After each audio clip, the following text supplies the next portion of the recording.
Greetings, friends. Welcome to the IME show, a program of inspiration and information designed to take you to your next level. We want to welcome you again to another broadcast, and we are grateful for the opportunity to come to you and to share with you some truths that will serve to transform and to change your life. We want to encourage you to consider being a supporter and a partner with us in this broadcast. For $1 a day, you can continue to make this happen.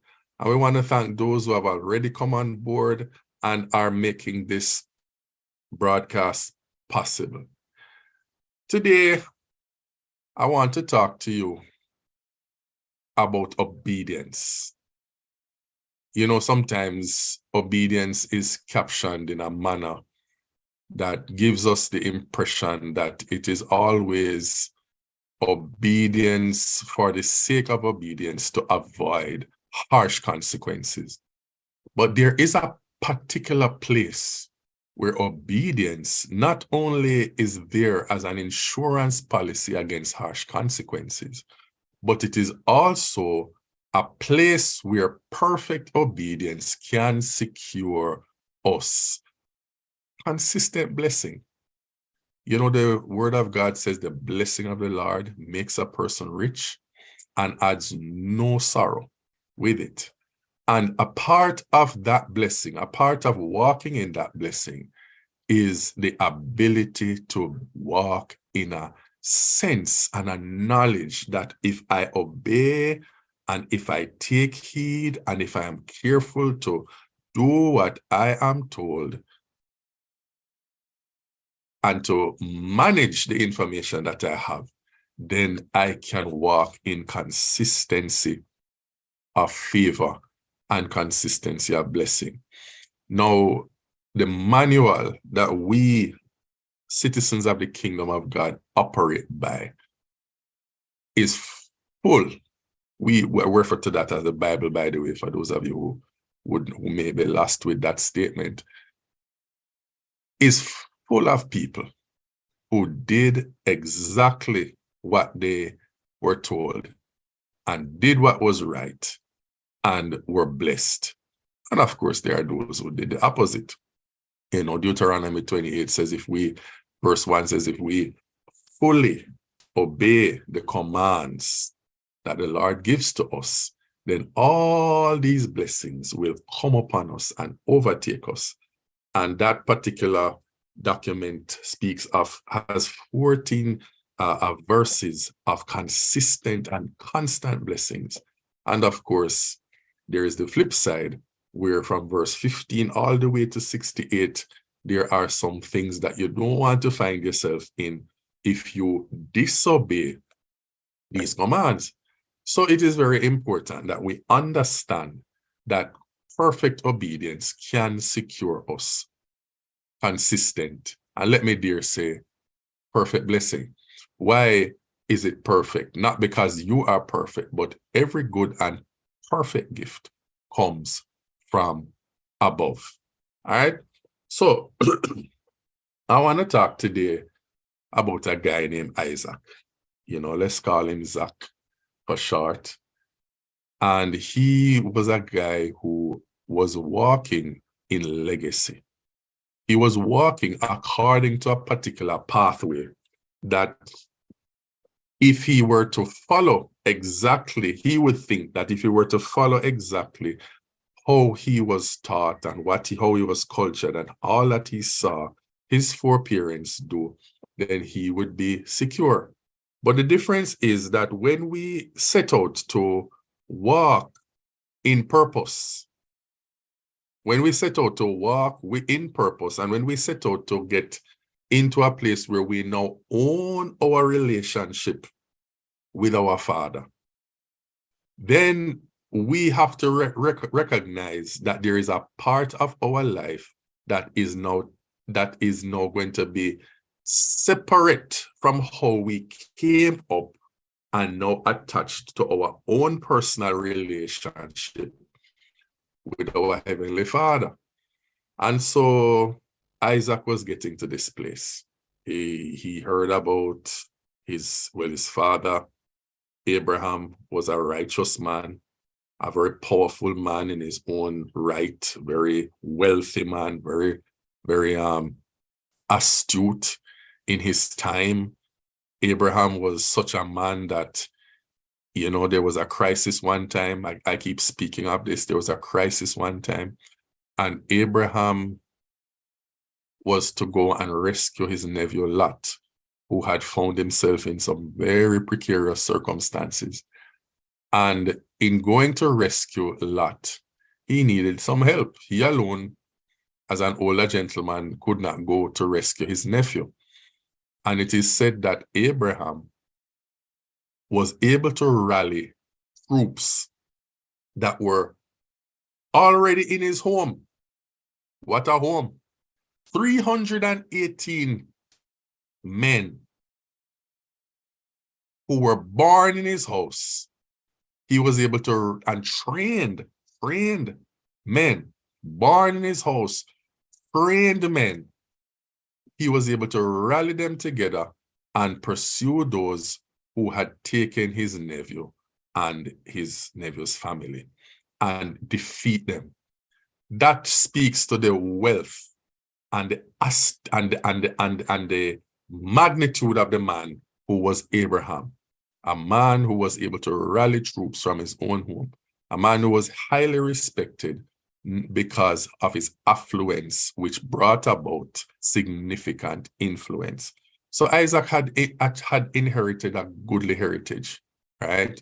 But now a time had come, and looking at Genesis 26, a time had come when there was a famine. There was a famine in the land. Now, this was where he was, all right? And now, recognizing that there was a famine, and famine here, people can apply to so many things. In this particular setting, it was agricultural famine.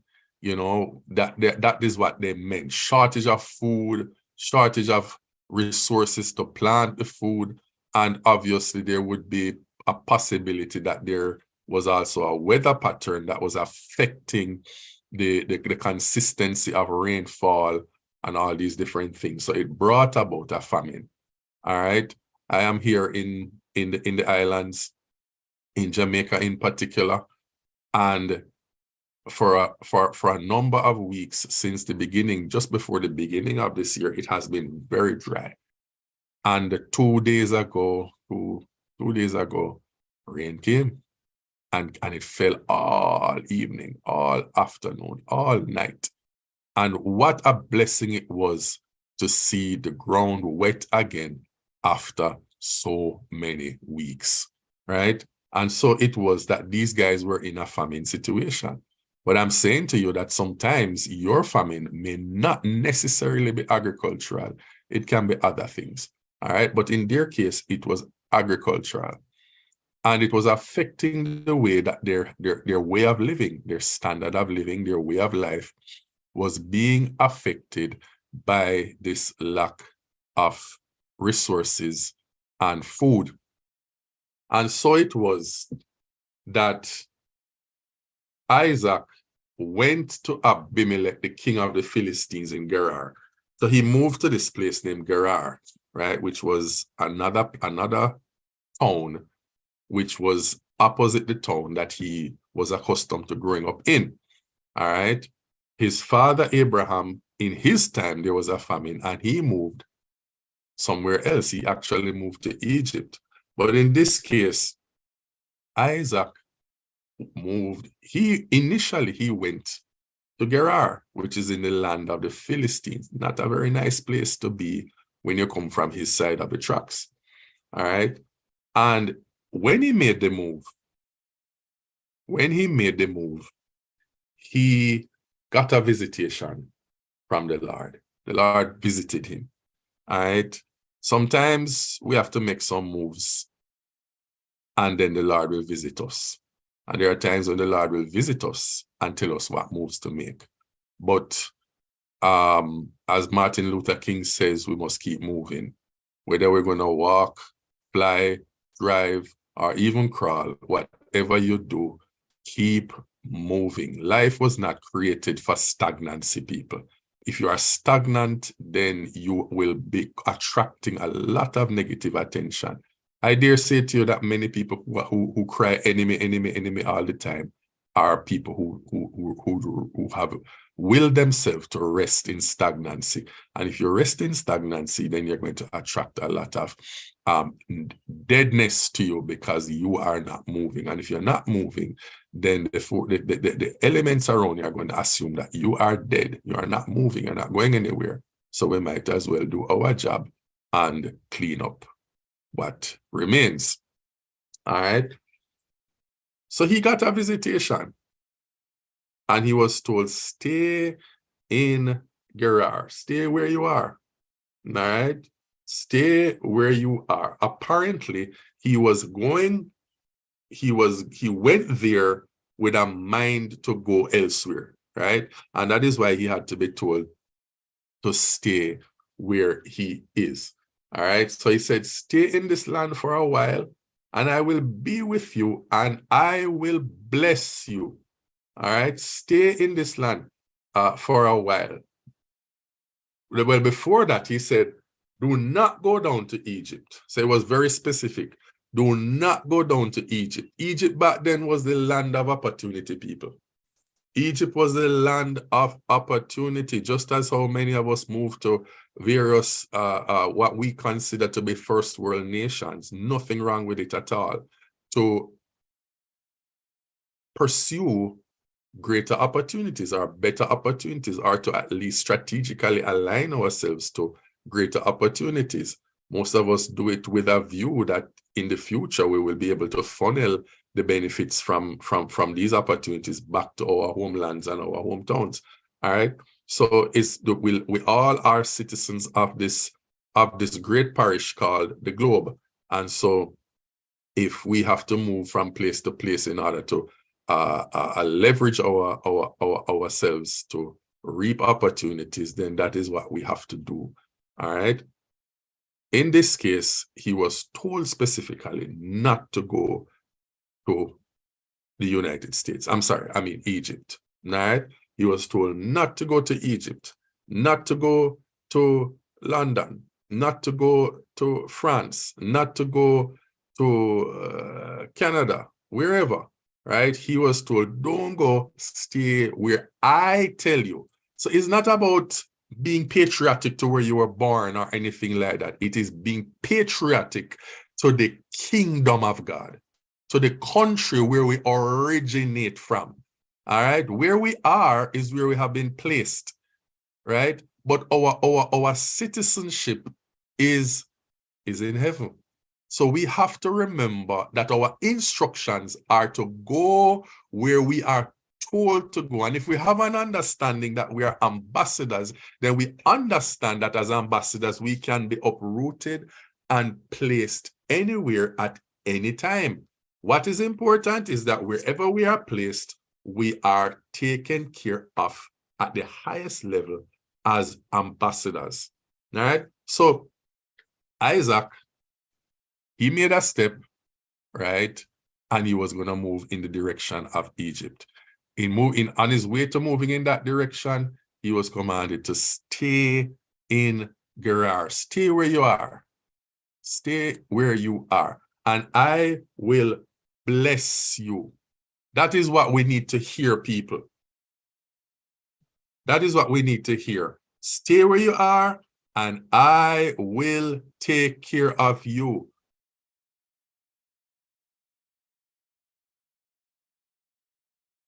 So he stayed, and he stayed on a promise. Now, if you are in your rightful place, then even your enemies will be compelled to be careful about you. Why? Because if your ways please God, then he will cause even your enemies to be at peace with you. Isaac went to this land, and his wife Rebecca was a beautiful woman, and he was afraid that they would make Rebecca a widower so that they could take her away. That apparently was the culture at the time. So he lied and told them that she was his sister. You see, when Abraham did it, it was partially true because he married his half-sister. But in the case of Isaac, he lied and he was afraid for his life. And he said, this is my sister, so that they would leave them alone. Or at least leave him alone. Of course, they caught up on him. They saw him, you know, being affectionate towards her in a manner that was beyond a sister and brother relationship. And so they realized that, no, this is not your sister, this is your wife. Why did you do this to us? You could have gotten us into a lot of trouble. However, in solving that matter, they said, listen, nobody touch this guy. Nobody touch Isaac. Nobody touch Rebecca. All right? Or else you're going to be in very serious trouble. All right? And so it goes on.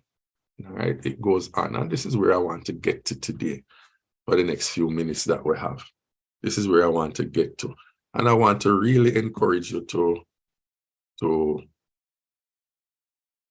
not only listen to this broadcast, but share it with others and consider really passing this on. We are committed to sharing the good news about the kingdom of God. We are committed to preaching this gospel, and we are committed to transforming lives one mind at a time. We are being commissioned to be, that as people of God, to be transformed by the renewing of our minds, not the removing of our minds, no, but the renewing of our minds. And in that way, we'll be better able to discern and approve what is the perfect will of God. All right. So we just wanted to encourage you to do that, encourage you to become a sponsor with us. I want to thank my beautiful daughter, Danielle, who has kindly consented out of what would seem like not a lot of resources to be a blessing and to be one of the first persons to step into the water and say, Daddy, I want to be a part of what you are doing, and has made our beginnings here possible. But we need more help to continue this journey. And so, as I said before, for $1 a day, you can be a part of what is happening here and be a part of transforming lives and minds. All right, so let's continue. Isaac planted crops in that land. Remember, we said earlier that he was told to stay where he was, and he would be blessed. So he had a promise working with, right? He had a promise working with. Stay here. Don't go there. Stay here. Ladies and gentlemen, I want to encourage you when we are through with this time today, or when or at the time that you are listening to this, sometime off in the future, to take some time out to find out if where you are is where you are supposed to stay, or you are supposed to move to somewhere else, to be somewhere else, whether physically, geographically, or mentally, spiritually. Are you in the right company? Are you among the right people? Are you keeping company with the right crowd? Are your good manners being affected by bad company? Or are you really where you are supposed to be? It's a question that requires an answer, and you need to have that answer.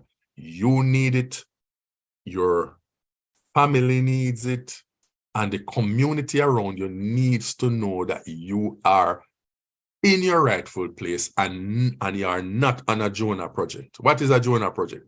A Jonah project is that Jonah was sent somewhere, he decided he was going to go somewhere else, and he made it bad for everybody else where he was, to the extent that when they threw him off the ship, everything was okay again. All right, we talk about Jonah another day. But Isaac now has decided to settle where he was told to settle. Very important. Now that he has settled and he has stayed, he has decided to now make a life for himself. So he decided to plant. And so he plants crops in the same year. Now, and in that same year, he plants the crops, and in the same year, he reaps 100 times because the Lord blessed him. He reaped 100-fold because he was blessed. He reaped 100-fold because he was blessed. It is obvious by this statement that he had to be blessed in order to reap 100 times, 100-fold in the same year. It means that everybody else who planted in that same year, who did not come under that particular blessing, did not reap 100-fold. But when we are in obedience, when we are in our purpose, when we are settled in our minds, when we are confident that no matter what comes at us, we are in our rightful place, we are in purpose, for purpose, on purpose, that we are here on time to fulfill time in this time, then we can be assured that everything that we do is for our benefit, for our blessing. And if we are blessed, we can be assured that we will be successful. Success is not a crime. Success is only a crime when we seek it outside of the will of God. But if we are confident that we are blessed, then we must expect success. I want you to say to yourself, I want you to look at yourself in the mirror, or just affirm to yourself, I expect success. I expect success. If I am blessed, then I expect success. SUCCESS is the will of God for your life. And if you are blessed, then success is part and parcel, goes hand and glove with being blessed. So he planted crops. And in the same year, he reaped 100-fold. My God, 100-fold. In other words, you plant, and you were able to turn not a 10% profit, not a 20% profit, but 1,000 times more than what you had put in. It goes on to say that the man became rich and his wealth continued to grow until he became very wealthy. Now, people, there's a difference between being rich and being wealthy. Being rich is the ability to have stuff, to have what you need, to be able to meet all your needs and to take care of all your expenses. When the bills come, you can deal with them without any problem. When the expenses come in, you can write your checks and do your necessary transactions to get them dealt with. You can afford yourself most of what the comforts of life can afford, and you can help a few people in the process. But when you become wealthy, you become a person of affluence, a person of influence, and a person now who is able to pass something on, not only to those immediately around you, but also to the next generation. Isaac achieved wealth status in that same season. In a strange land, among a strange people who considered him very strange, he achieved wealth.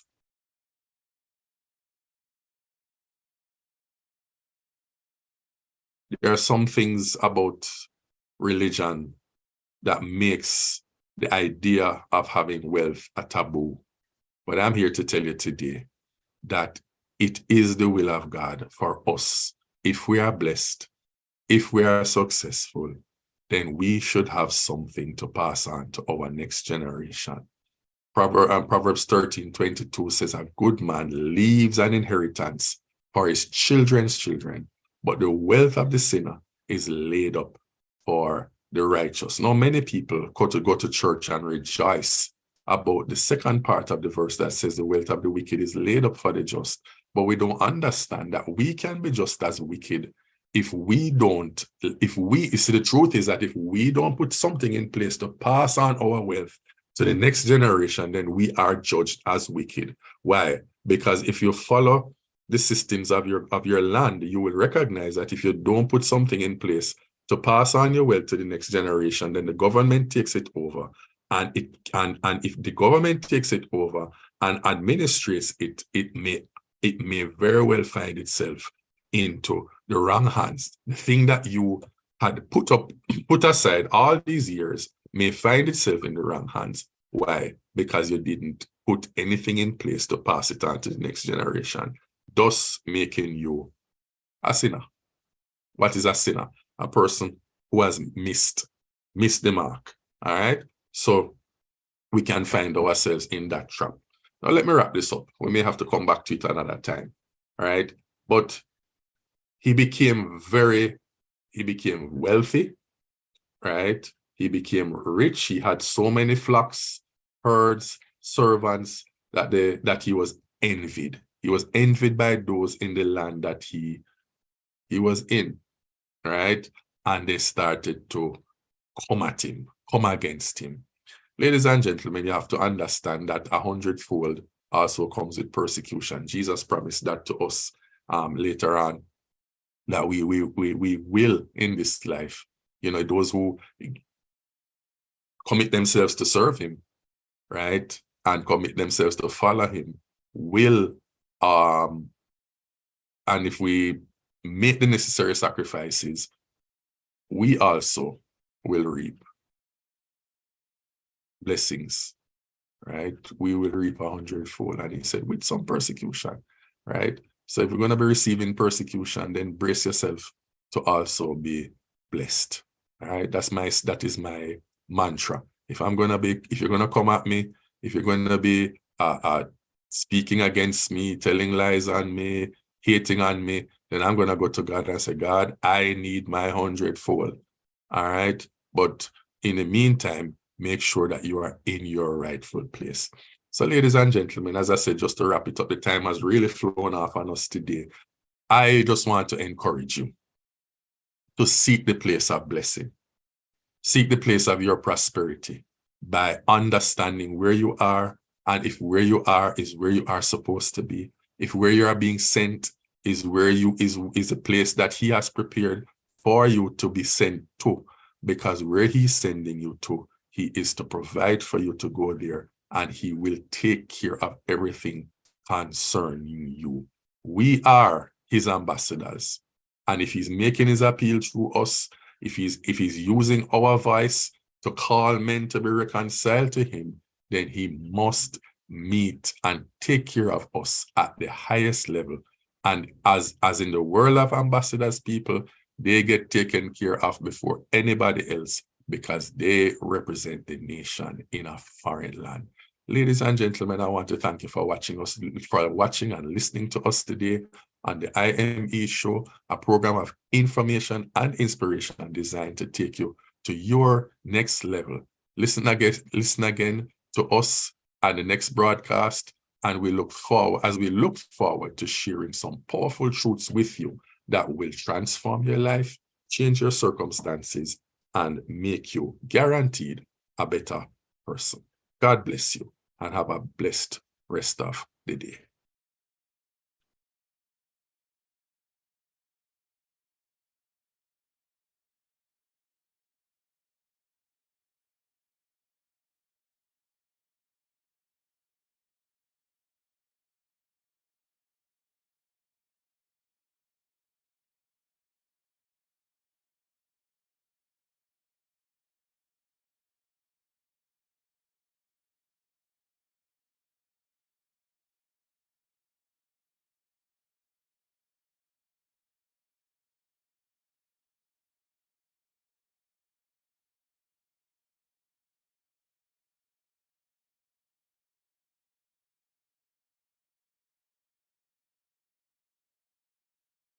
Greetings, friends.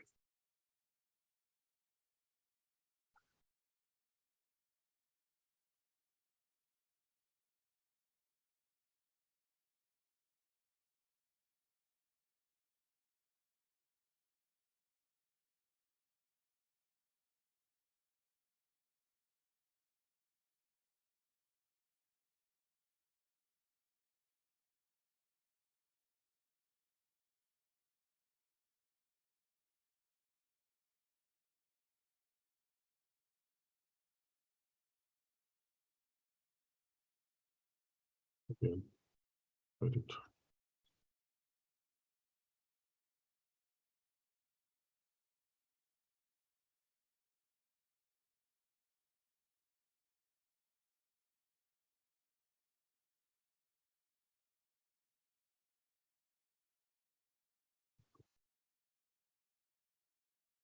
All right.